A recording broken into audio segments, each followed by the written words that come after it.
Let's talk espionage, tactical sneaking simulation. Let's talk quite possibly one of the most convoluted timelines of video game history, shall we? Let's talk Metal Gear. Metal Gear. Metal Gear. Metal Gear. Metal Gear. If you look through the annals of video game history, a few games have helped to fully define different genres. You have your GoldenEyes and Halos for first-person shooters, Super Smash Bros., Street Fighter II, Soul Calibur 2 for fighters, Zelda, and I will admit Ys for the action and adventure genre, and even Final Fantasy and Dragon Quest for the RPG genres. Though one game can be truly credited for creating its own subgenre in the action-adventure games that later spanned into the third-person shooters and sometimes first-person shooter genres, and it eventually created its own genre in and of itself, and that would be nothing short of Metal Gear.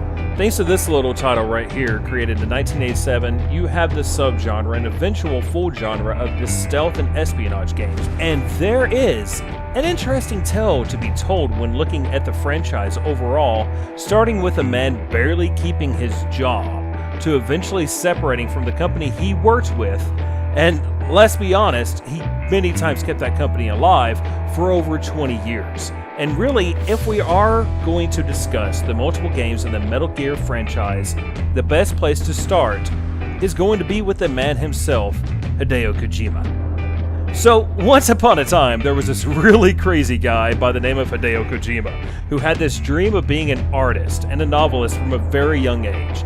But living in Japan in a single-parent household due to his father passing away at an early age, and the focus of landing a high-paying job being part of the culture of Japan at the time, he soon saw his dreams pass him by. Despite writing and submitting multiple short stories to different papers and different magazines and attempting to get them published, he was unable to find success at his young age, one of the reasons being due to the fact that his short stories were 400 pages long, usually on average. Yes, Kojima has always been a bit of a long-winded person, and we kind of love him for it.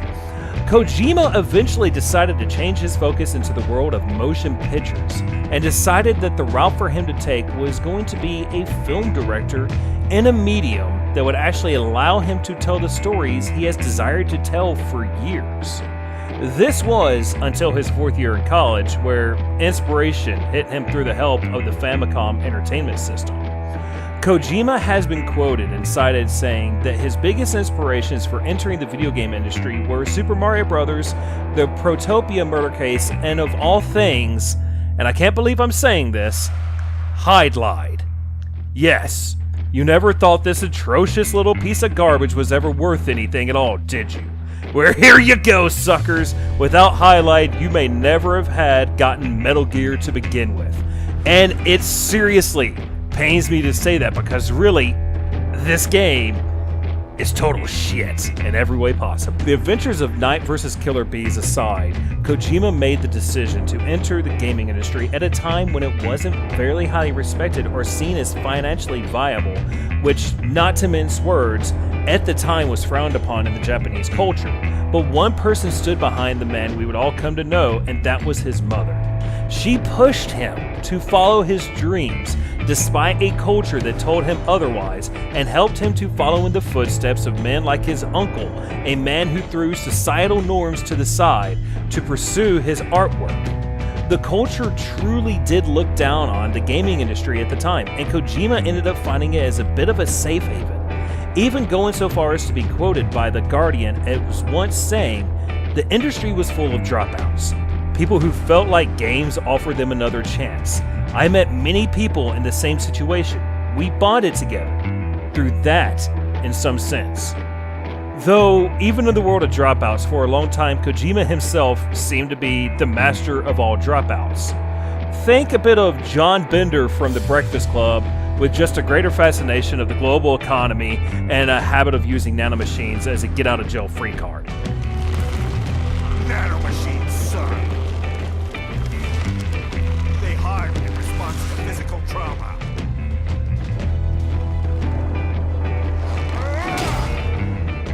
You see, Kojima joined the ranks of Konami after years of trying to get his foot in the door anywhere.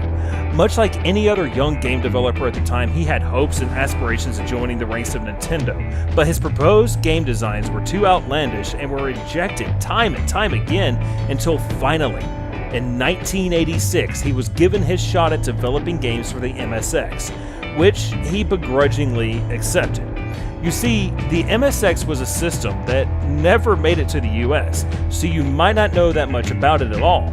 But it was a computer console that was released a few years before Kojima joined Konami, and he felt that the system wasn't good enough, and he didn't like the limited color palettes available, which made it seem far too restrictive to him. He worked on developing games such as Penguin Adventure, which was released on the MSX, and also attempted to develop his own IP called Lost World, which was rejected due to his lack of knowledge in coding. Many times over, he would attempt to pitch an idea, but his lack of experience and overall knowledge of game development kept him in the back of the class to the point where he almost left Konami in search of greener pastures. That is until he was tasked with taking over the war-based action game Metal Gear, which he then turned into something it was never meant to be.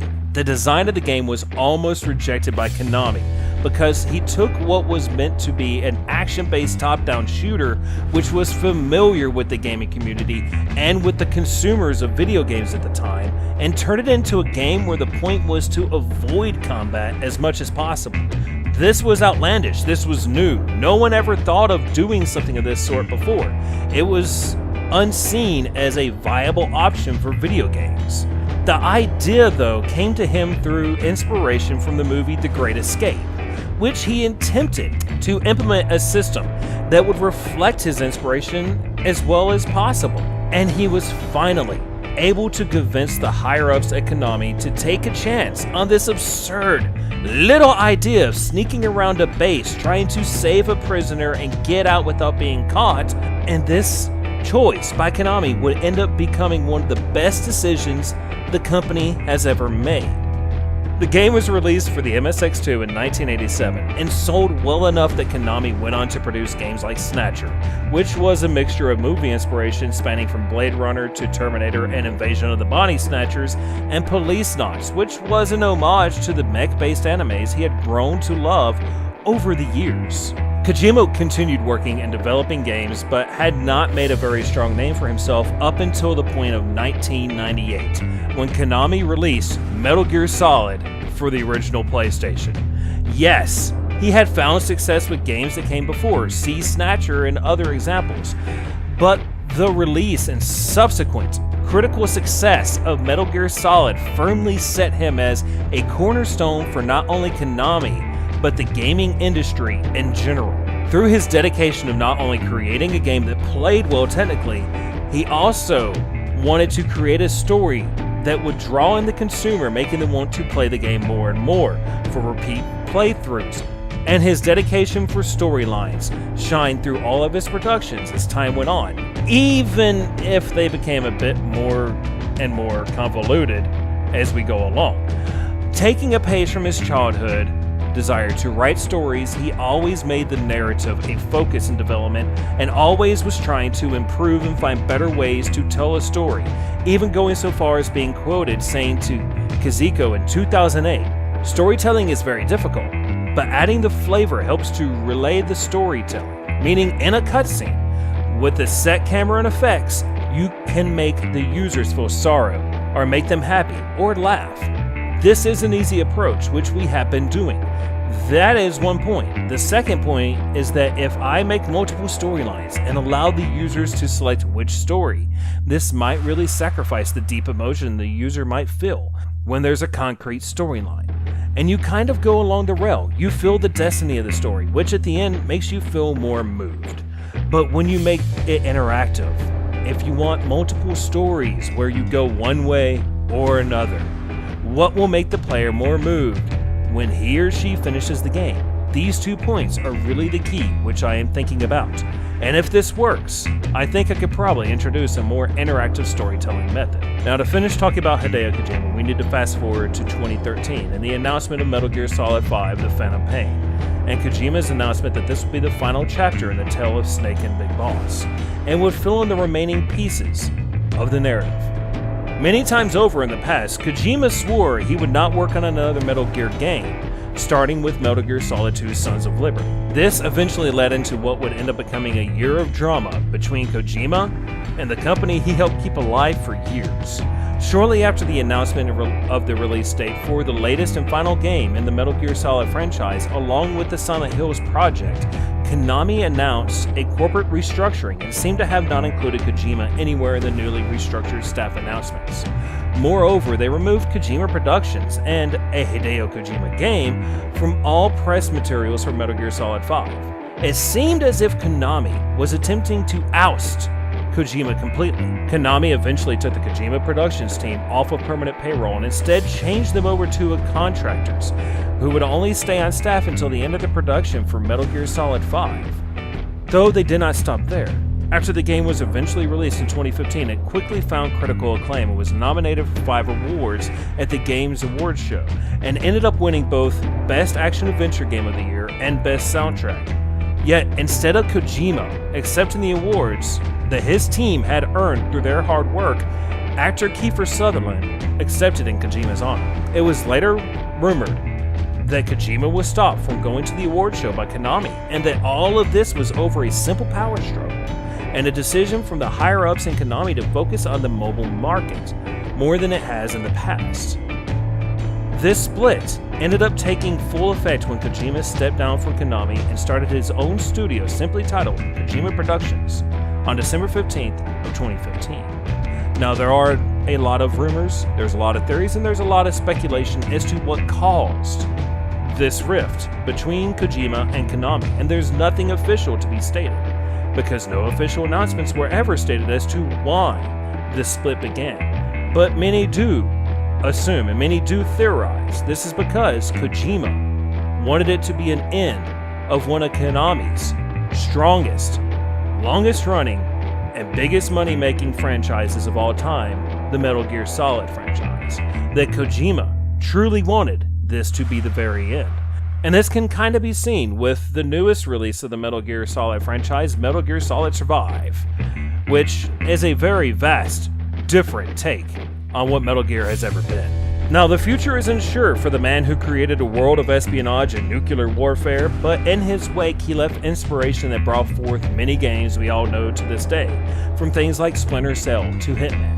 He left behind the Fox engine and sadly the entire Metal Gear franchise in the hands of Konami, and a path for many to follow in his footsteps. But most importantly, while Death Stranding does look remarkable, he left a history of video games that defined not only a generation of gamers, but a full genre within the gaming industry and pathos, which we will start delving into next time on Metal Gear, a Retrospective Journey. Hey guys, it's me, the Professor. Man, it has been a long time, and I really do apologize for the absence and lack of videos. But one thing is for sure, now that I have released this, I'm back into the swing of things and we'll be moving forward with more. Now, I will say that some of this is going to be staggered still because I'm still kind of having to work 2 jobs at the moment. And I know months and months ago, I released a poll asking people if they would like me to continue making retrospectives like I used to, and if so, should I restart the Final Fantasy one or start a new game series and go back to Final Fantasy later. And the decision seemed to be for me to start a new franchise, which I hope you are enjoying so far. I hope you enjoyed this first video, this first installment. Oh, and yes, I, the Professor, am selling out. I have opened a Patreon page for anyone who might be interested in backing my channel and the series. There are, of course, Patreon rewards available that I will make sure to follow through with, and well, the choice is completely up to you if you want to use it. I'm not going to pressure anyone into doing this. It's completely your choice. The whole Patreon thing is new to me, so I guess we will learn it together as we go along, and I will need to get used to making these indie cards in my videos. So, yeah, I'm a YouTube whore now. It was bound to happen eventually. And one last thing, let me know if you want the Metal Gear games to be looked at in a historical, as in release dates, or chronological order, as in the storyline itself. I've been debating back and forth on this one for a little while because one way will show the development of the games and how they improved, while the other one's actually going to make it so I don't have to make an extra video just to try to put together a convoluted storyline. which I might have to do anyway. But let me know what you guys decide, and yeah, that's about it. I hope you enjoyed the video, and I will now let you go, and I will bid you all a very fine adieu and see you next time.